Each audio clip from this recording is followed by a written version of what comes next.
I give the floor to Her Excellency Naledi Pandor, Minister for International Relations and Cooperation of South Africa.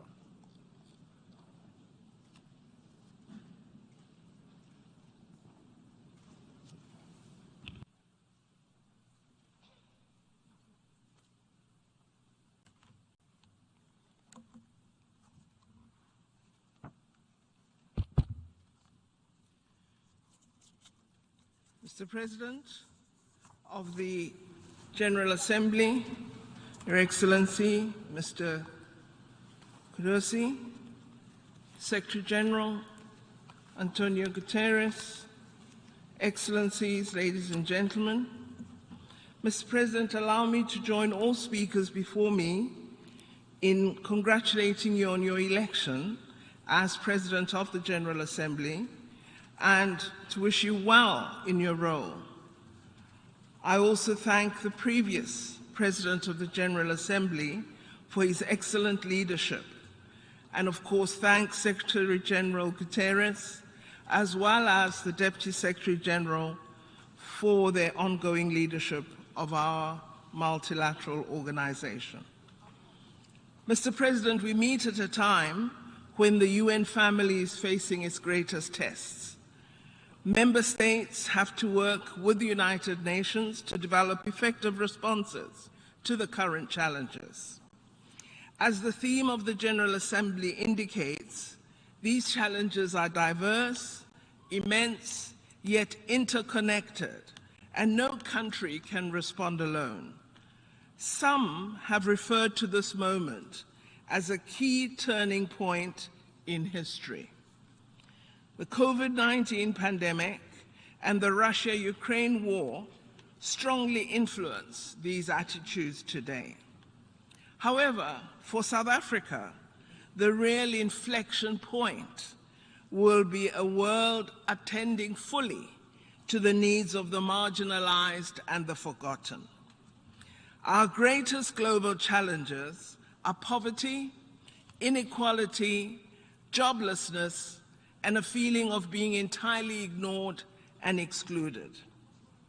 Acting on the Common Agenda Vision 2021 of the UN Secretary General should become the major objective of this time, because addressing poverty and underdevelopment will, in our view, be the beginnings of the real inflection point in human history.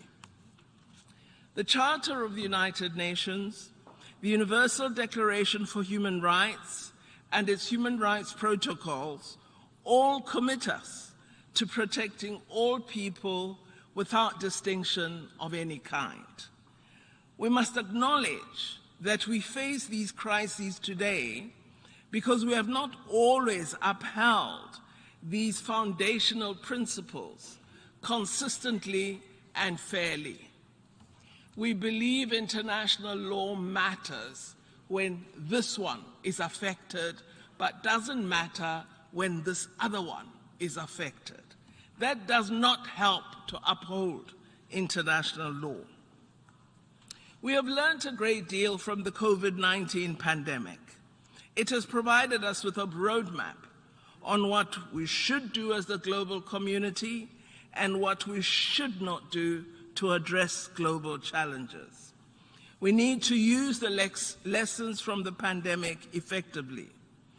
There were some noble initiatives, such as the Access to COVID-19 Tools Accelerator, which was co-chaired by President Ramaphosa of South Africa, the African Union champion for COVID-19 response, as well as the Prime Minister of Norway. This ACT initiative laid the basis for a fairer distribution of vaccines, therapeutics, and diagnostics. We would like today to thank all the countries that have acted on their financial commitments to the COVID-19 Tools Accelerator. Mr. President, global solidarity is also required to meet other pressing challenges such as energy and food insecurity, climate change, and the devastation caused by conflicts, including the existential threat of nuclear weapons. Up to now, instead of working collectively to address these challenges, we have grown further apart as geopolitical tensions and mistrust permeate our relations. We should, however, move forward in solidarity, united in efforts to address our common global challenges to ensure sustainable peace and development. One of the tasks, Mr. President, that we must successfully implement is to ensure that developing countries are not left behind when treatments are available. We must do this by creating and supporting research and innovation capacity in Africa and other parts of the world for vaccine production, by investing in strengthened public health systems, and by ensuring that we produce thousands more qualified professional health workers. All this requires sustainable investment in higher education research institutions and in global research cooperation. The mobilization of resources and capabilities to strengthen the pandemic response and the preparedness of all nations must be substantially increased. It will be a tragic indictment on all of us as leaders if future pandemics find the poorest countries as unprepared as many were for COVID-19. We need to strengthen global health architecture to ensure that we are better able to meet the challenges of new pandemics and other infectious diseases of concern. We are proud as South Africa to be part of the solutions to these problems through the recent establishment of the first mRNA global technology transfer hubs that will contribute to the security of supply of life-saving medication for African countries and other developing countries. Mr. President, my country, South Africa, like many other developing countries, faces huge development challenges, including in our energy sector. We need to together collectively address global energy shortages, including by deploying innovative solutions that are cheaper, cleaner, and more accessible. Working with international partners, South Africa is developing its Just Energy Transition Plan to significantly reduce harmful emissions in our country. We are working on an expanded green economy intervention that is gaining significant momentum in our country. I would like, Mr. President, to commend the Secretary General for focusing attention during this General Assembly on transforming education. Education remains one of the most important drivers to end poverty and inequality, and we will work toward increasing access to education that is affordable as a country and a continent. South Africa has no-fee schools at primary and secondary level to allow the most vulnerable learners to access compulsory education. We also have a state bursary scheme for poor students who qualify for tertiary education. These measures have over the years served to increase the enrollment of learners who were previously unable to access education. In the field of research and innovation, we believe we need more partnerships such as the Square Kilometre Array Science Infrastructure Project, hosted in South Africa and Australia. This is an international partnership that is one of the largest joint scientific endeavors in history. Partnerships of this nature must be encouraged to leverage scientific breakthroughs for development purposes. We also believe the multilateral trading system must be strengthened so that we genuinely create a conducive environment for fair trade and one that also provides opportunities for developing economies. If actionable steps such as these are not taken, developing countries will remain subject to an imbalanced global financial and trading system. Let us, Mr. President, use this moment of renewal to reiterate our commitment to multilateralism as the only means of building a better world. The United Nations must, of course, itself be transformed so that it serves its role cognizant of current global dynamics. It is unacceptable that 77 years after its establishment, 5 nations wield disproportionate decision-making power in the United Nations system as a whole. Transformation of the UN must include more representative, transparent, and accountable organs of global governance. For this body to be effective, the General Assembly must be revitalized, the Security Council must be reformed. We also cannot have a credible organization if it cannot hold persistent transgressors of the Charter to account. Mr. President, we believe we must act immediately to protect the environment and the world we live in, for ourselves and for future generations. While Africa is the least responsible for the climate crisis, it does find itself at the epicenter of its worst impacts. We should therefore emerge from COP27 in Egypt with an agreement that contains enhanced and balanced actions on adaptation, mitigation, and financing. This, of course, must take into account our common but differentiated responsibilities and our respective capabilities. In addition, we must agree at COP27 on a mechanism for loss and change. In South Africa, our cabinet has approved wide-ranging policies to ensure that we can meet our newly determined climate change targets. We have established a climate finance task team to lead and coordinate negotiations with international partner groups to give effect to the Just Energy Transition Partnership. The partnership seeks to address South Africa's investment needs in infrastructure to facilitate our coal phase down in a manner that ensures that no one is left behind. Mr. President, I don't need to reiterate that building a better world requires peace and stability.